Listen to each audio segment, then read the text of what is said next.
Hi, Mermaid Junkie, founder of RaquelEnglish.com and the English Settlement, and you are watching Mermaid Junkie TV, a Mermaid Junkie's blueprint for how to create a life you love.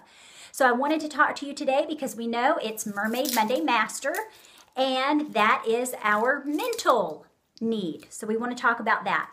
So I had posted on Instagram probably a week ago talking about having control, or I don't know if control would be the word, but having the ability to remain calm and balanced and not let fear overtake you. And I gave that analogy, for example, of when I was working as a mermaid at Weeki Wachee in Florida.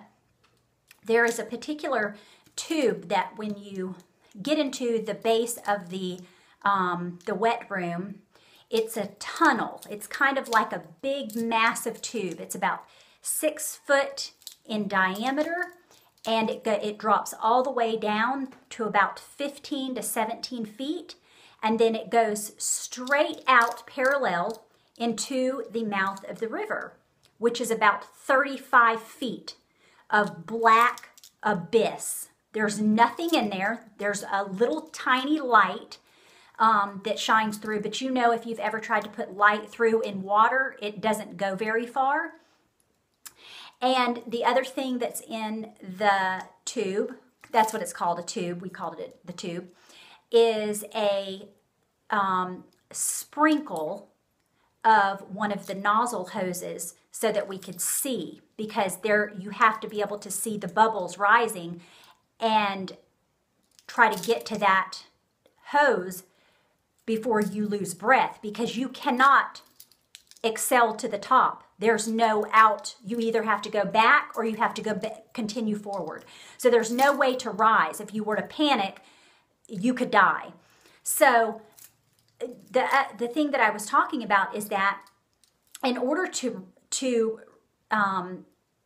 gain composure, because you have to be able to have control of your buoyancy, your breath hold, you don't have very much vision. You can't see anything. The only thing you can see is a little bit of the bubbles. Hopefully the person that was your partner or the person that left the tube last left that trickle on, because you're going in there praying that it's on.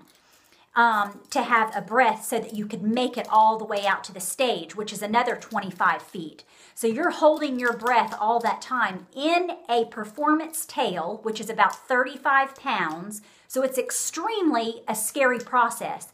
And there have been times that people have popped down, you know, will just drop 17 feet down. You hold your breath, and then you pray that your mask stays on, because if you don't have your mask on, you also realize that if you've ever went swimming, you know what that does, especially imagine it not being daylight, imagine it being pitch black. So you have to focus on something so that you don't lose your crap. so you know that you ultimately could die. You literally every day was life or death.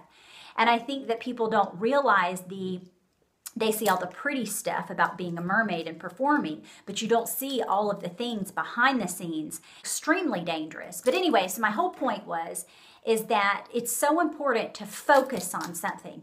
So what I would do was I would always think, hoping with the expectation that the people that went in before me actually had taken care of the safety measures, okay? But you also have to be prepared to know that regardless of that outcome, you better have a backup plan for how you're going to get out of that water. So I would always try to focus on something else in the direction, and you just keep that focus. What I'm saying is that you have to have a focus, and you have to target that focus and never stop focusing on that. And it helps you when you're focused on one thing for a direct purpose.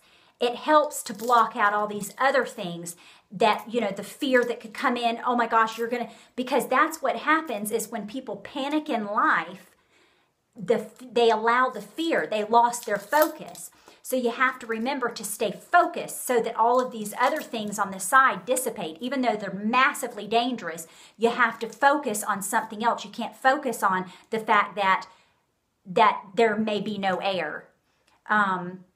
So, of course, we've had immense training, intense training to understand what we're supposed to do in worst case scenarios like that.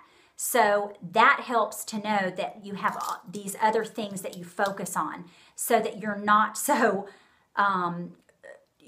lose your mind. Because I think that's what happens with people in life is they completely lose their focus and then they panic and then fear takes over.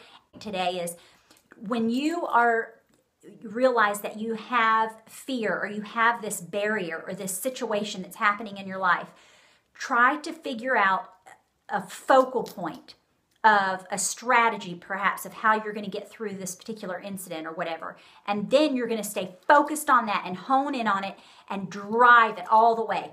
Swim that stream like there is no going back. Like you're swimming against the current. At all costs, you stay focused.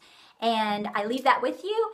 And I hope you have a good week. And thanks so much for watching. And I hope you subscribe to my channel and let anybody else know that loves anything about mermaids, that you want to know about human development. But anyway, I hope you have a great week. And I look forward to seeing you on Wednesday, which is Upwelling Wednesday. And I'll talk to you soon. And as always, I'm yours until my next swim. Ciao.